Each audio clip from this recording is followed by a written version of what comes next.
Hi, my name is Philippe. I'm with FXQ Engineering Group, and I'm going to give you a quick explanation and demonstration of our motor technology. Right now, bearing failure represents 51% of all the causes of electric motor failure, and that's causing industry about $7.4 billion annually. We've come up with a solution for that problem, specifically in addressing the downtime that's caused from the bearing system. So what we've done is we've developed a run-flat bearing system. It's very similar to a run-flat tire in the sense that the electric motor itself will be able to continue to operate safely despite the fact that there's been a bearing failure in the motor. Now that allows end users to avoid a potentially costly downtime event, as well as avoiding things like disrupted supply chains, disgruntled customers, idle machinery, and idle workforce. So they're basically preventing a $250 electric motor from causing a $250,000 problem.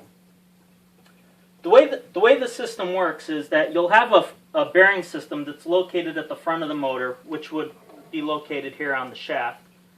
And that bearing system would then reside inside of a front plate here. Now, our front plates are a little bit different from a conventional front plate in the sense that it has a deeper recessed cavity to be able to house the entire bearing system itself. Whereas, and I'll show you that, you'll see that the bearing is in there deeper. Our bearing system will take up the entire front plate and it will be flush just like that. I've been pushing it out with my finger there to demonstrate that. And so it will sit flush there, but you'll see that a traditional bearing doesn't take up the entire space, but our run-flat bearing system would. It's slightly larger. So we do need a special front plate to be able to house that. But that's not a very big deal in the manufacturing process. Once you have a mold port, it's pretty straightforward. So then that run-flat bearing system, like I said, is housed inside of this front plate, and it allows the electric motor to continue operating safely despite the fact that there's been downtime. Despite the fact that there's been a bearing failure in the motor, so you could avoid that downtime event. And so now I'll just run that motor so you can see. And this motor here has the front plate with the run-flat bearing system in it.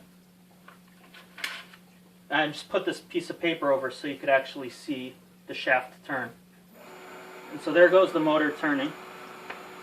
This is just to demonstrate that the motor runs. And you could probably hear that piece of paper going against my finger. And so this is our technology. So if you have any questions, please feel free to contact me. We'd be happy to answer any of your questions. And have a great day. Thank you.